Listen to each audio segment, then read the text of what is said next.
हरे Krishna. Astro Anjali विद्या channel में एक बार फिर से आप सबका बहुत बहुत स्वागत है। आज मैं आप सभी को बताने वाली हूँ कि कैसे आप अपनी डेट ऑफ बर्थ के साथ अपनी कुंडली खुद बना सकते हैं, वो भी फ्री ऑफ कॉस्ट। आप लोग ना बहुत सारी वीडियोस देखते होंगे, वार्षिक राशिफल, महीने का राशिफल कि अप्रैल 2024 कर्क राशि के लिए कैसा रहेगा। लेकिन अगर आपको अपनी राशि ही नहीं पता है तो आप उस वीडियो को देखोगे कैसे? कैसे आप आइडेंटिफाई करोगे कि आपकी राशि कौन सी है? और यहाँ पे एक चीज मैं क्लैरिफाई कर दूं कि हो सकता है आपकी डॉक्यूमेंट में डेट ऑफ बर्थ कुछ और है लेकिन रियलिटी में डेट ऑफ बर्थ कुछ और है। तो हमें आपकी डॉक्यूमेंट वाली डेट ऑफ बर्थ से कोई लेना देना नहीं है, हमें चाहिए आपकी सिर्फ रियल वाली डेट ऑफ बर्थ, उसी से आपकी कुंडली बनेगी।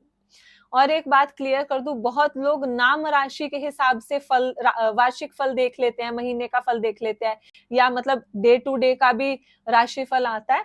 तो कई लोग अपनी नाम राशि की तरफ से देख लेते हैं, बट जरूरी नहीं है कि आपका नाम आपकी राशि के अकॉर्डिंग ही रखा गया हो, राइट?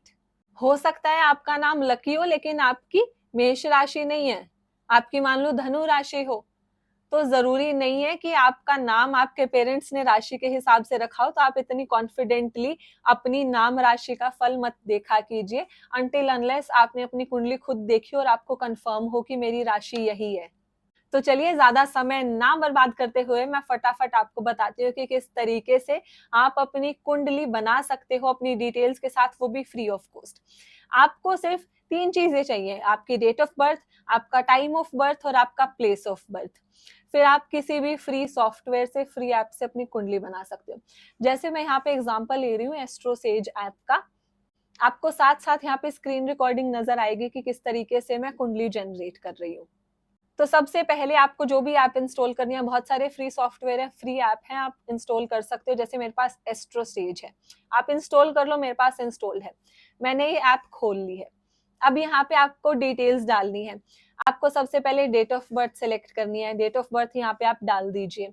फिर आप यहाँ पे टाइम ऑफ बर्थ डालोगे, कितने आवर्स, कितने मिनट, एएम पीएम, किस टाइम पे आप पैदा हुए वो आप डालोगे। फिर आप अपना यहाँ पे प्लेस ऑफ बर्थ डाल दोगे, किस जगह आपका जन्म हुआ है। जरूरी नहीं आपको अपने गांव का नाम ही डालना है, आप अपनी डिस्ट्रिक्ट का नाम डाल सकते हो, वो इजीली सर्च यहाँ पे हो जाता है। तो ये सारी डिटेल्स आप यहाँ पे भर दो, अपना नाम डाल दो और यहाँ पे अब आप ओपन शो कुंडली पे क्लिक कर दोगे तो आपकी कुंडली यहाँ पर ये बनकर आ गई है। अब आपको स्क्रीन पे जो नजर आ रही है ये आपकी D1 कुंडली है, इसको आप राशि चार्ट भी कह सकते हो। ये आपको डायमंड की शेप की नजर आ रही होगी और इसमें आप अगर ये खाने काउंट करोगे, इसमें कितने खाने हैं, तो आपको ना ये 12 बॉक्सेस मिलेंगे। बॉक्सेस तो नहीं है, अलग एसिमेट्रिकल शेप्स के यहाँ पे कॉलम्स आपको नजर आएंगे। तो इसको हम एस्ट्रोलॉजी में आपकी कुंडली के 12 भाव कहते हैं। यहाँ पे आपको अब ये लिखा हुआ नजर आ रहा होगा SUVEMA, ये प्लैनेट्स के नाम है। SU मतलब सन, MO मतलब मून, JU मतलब जुपिटर, MA मतलब मार्स, VE मतलब वीनस, RA मतलब राहु, KE मतलब केतु और SA मतलब शनि यानी कि सैटर्न। तो ये आपके प्लैनेट्स हैं, उनकी शॉर्ट फॉर्म करके यहाँ पे लिखी हुई है। तो अब आपको अपनी कुंडली को आइडेंटिफाई करने के लिए ये देखना है कि आपका चंद्रमा यानी कि MO जहाँ पे लिखा होगा, हो सकता है आपके फोन में हिंदी में सेटिंग हो तो वहां पे च और ऊपर डॉट, चंद्रमा की शॉर्ट फॉर्म वहां पे लिखी होगी। तो अब आपको देखना है आपकी कुंडली में चंद्रमा कहाँ पे बैठा हुआ है, मून कहाँ पे बैठा है। ठीक है, आप उस कॉलम को आइडेंटिफाई कर लो जहाँ पे MO या फिर चंद्रमा लिखा हो। अब आपको देखना है कि उस कॉलम में नंबर कौन सा लिखा हुआ है। जैसे मैंने यहाँ पे जो एग्जाम्पल लिया है, इसमें मून जिस हाउस में सिचुएटेड है, MOSA यानी कि मून और सैटर्न साथ में प्लेस्ड है, और किस राशि में बैठे, राशि कैसे आइडेंटिफाई करोगे, जो नंबर वहां पे लिखा हुआ है ना वो आपकी राशि है। जैसे इस केस में यहाँ पे 3 लिखा हुआ है, राइट? 3 का मतलब होता है जेमिनाई। अब आपको स्क्रीन पे नजर आ रहा होगा कि हर नंबर का मतलब कौन सी राशि होती है। आपका चंद्रमा जहां पे बैठा होगा वहां पे राशि का नाम नहीं लिखा है, वहां पे नंबर लिखा होगा 1 2 3 4 5 12 तक लिखा होगा, क्योंकि 12 तक राशि होती है। तो आप अपना नंबर देखो और स्क्रीन पे देखो कौन से नंबर की कौन सी राशि होती है। जैसे मेरे केस में यहाँ पे 3 लिखा है, तो इस इंसान की जेमिनाई राशि होगी। इसका चंद्रमा जेमिनाई में बैठा है यानी कि मिथुन में बैठा है, हिंदी में मिथुन कहते हैं, राइट? तो इस तरीके से आप अपनी राशि आइडेंटिफाई कर सकते हो। जिस नंबर में, जिस राशि में आपका प्लैनेट बैठा होता है वही आपकी राशि होती है। सो आई होप आपको आइडेंटिफाई करना आ गया कि आपकी राशि कौन सी है। तो हो सकता है बहुत सारे लोगों को अब नया पता लगाओ कि लेकिन नाम किसी और लेटर पे रखा हुआ है लेकिन राशि कोई और है। सो बिल्कुल ये पॉसिबल है और आपको चेक कर लेना चाहिए जरूर। एक और एडिशनल टिप मैं आपको यहाँ पे देती हूँ कि लग्न क्या होता है, असेंडेंट क्या होता है, क्योंकि ये भी अक्सर आप लोगों को वीडियोस में कहते हुए सुनोगे, जैसे वार्षिक फल होता है, महीने का राशिफल होता है, तो वो जो राशिफल होता है ना, वो आप अपने चंद्रमा के साथ साथ अपने लग्न के लिए भी देख सकते हो, वो भी आपकी राशि जितना इक्वली इंपॉर्टेंट पॉइंट होता है, राइट। अब ध्यान से आप ना स्क्रीन पे इस कुंडली को देखो, यहाँ पे 1 2 3 4 12 तक नंबर्स लिखे। अब जो यहाँ पे नंबर्स दिखाई दे रहे हैं ना, ये राशि नहीं है, ये हाउसेस के नंबर लिखे हैं। तो आपकी जो एक कुंडली होती है ना, उसमें 12 हाउसेस होते हैं, 12 भाव होते हैं। तो जिस सीक्वेंस में यहाँ पे नंबर्स लिखे हुए हैं ना, इसी सीक्वेंस में आपकी कुंडली में भाव होते हैं, हाउसेस होते हैं। तो आपको दिख रहा है ये सीक्वेंस इस तरीके से, ये डायमंड शेप में, इस तरीके से आपकी कुंडली में ये हाउसेस होते हैं। तो जहाँ पे 1 लिखा है ना, ये आपकी कुंडली का फर्स्ट हाउस होता है। इसी को लग्न कहते हैं, इसी को असेंडेंट कहते हैं।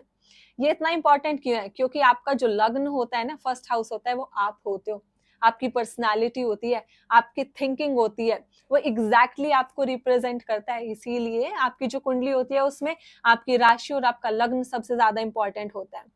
तो सभी के लिए देखो, राशि चेंज हो सकती है। मैंने यहाँ पे जो नंबर्स लिखे हैं वो आपके लिए लिखे हुए हैं ताकि आप आइडेंटिफाई कर पाओ कि फर्स्ट हाउस कौन सा होता है, सिक्स्थ हाउस कौन सा होता है। लेकिन आपकी कुंडली जो बन के आई है, वापस से एस्ट्रो सेज में जाते हैं, आपकी कुंडली जो बन के आई है, अब आप देखो, जो सा मैंने आपको बताया था कि ये फर्स्ट हाउस होता है, यहाँ पे तो नंबर 4 लिखा हुआ है। इसका मतलब ये नहीं है कि ये फोर्थ हाउस है, ये हाउस तो फर्स्ट ही है। House remains constant, house remains stagnant, house हिलते नहीं है। हाउस मेरे लिए भी फर्स्ट हाउस हुआ है, आपके लिए भी फर्स्ट हाउस हुआ है, अंबानी के लिए भी फर्स्ट हाउस हुआ है। हाउसेस किसी के लिए चेंज नहीं होते, राशि बदल जाती है। जैसे मेरे यहाँ पे 4 लिखा है, आपके वहां पे 5 लिखा हो सकता है, 10 लिखा हो सकता है। तो जो सा नंबर वहां पे लिखा होता है वो आपका लग्न हो जाता है। 4 नंबर आप देखिए, 4 नंबर किसका था? कैंसर यानी कि कर्क। तो इस इंसान का कर्क लगन हो गया, कर्क असेंडेंट हो गया। असेंडेंट लगन एक ही बात होती है। तो इस इंसान का कर्क यानी कि कैंसर असेंडेंट हो गया। तो इस तरीके से आप अपना असेंडेंट भी फाइंड आउट कर सकते हो। ये आपको हेल्प आएगा जब आप वार्षिक राशिफल देखते हो, महीने का राशिफल देखते हो, तो आप वो राशिफल ना अपने असेंडेंट और अपने मून साइन दोनों से देखा करो। फिर उसका मिला जुला रिजल्ट आप खुद अपने लिए निकाल सकते हो। वो आपके लिए देखना ज्यादा एक्यूरेट बैठेगा, क्योंकि ये दोनों पॉइंट्स आपकी कुंडली में सबसे ज्यादा इंपॉर्टेंट होते हैं।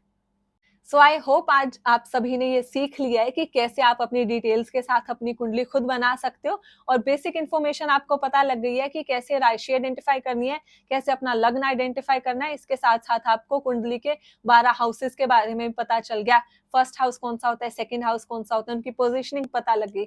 आपको 12 राशियों के बारे में पता लग गया कि 1 नंबर यानी कि एरीज, 2 मतलब टॉरस, 3 मतलब जेमिनाई। तो ये सभी चीजें आज आपको पता लग गई है, तो आगे से आपको एस्ट्रोलॉजी रिलेटेड वीडियोस देखने में आसानी होगी। ये एस्ट्रोलॉजी की कुछ बेसिक बातें। अगर आप चाहते हैं कि मैं एस्ट्रोलॉजी से रिलेटेड इसी तरह बेसिक वीडियोस बनाती रहूं, जिससे आपको थोड़ा बेसिक एस्ट्रोलॉजी की नॉलेज हो जाए और आप फिर एडवांस चीजें सीख पाओ, तो प्लीज कमेंट करके मुझे जरूर बताना। मैं आपके लिए एक पूरी सीरीज बना दूंगी कि कैसे आप बेसिक एस्ट्रोलॉजी लर्न कर सकते हो। सो आई होप आपको ये वीडियो पसंद आई है। अगर पसंद आई है तो प्लीज लाइक एंड कमेंट जरूर कर दीजिए, और चैनल पर नए हैं तो तुरंत चैनल को सब्सक्राइब कर दीजिए इसी तरह एस्ट्रोलॉजी रिलेटेड वीडियोस पाने के लिए। हरे कृष्णा।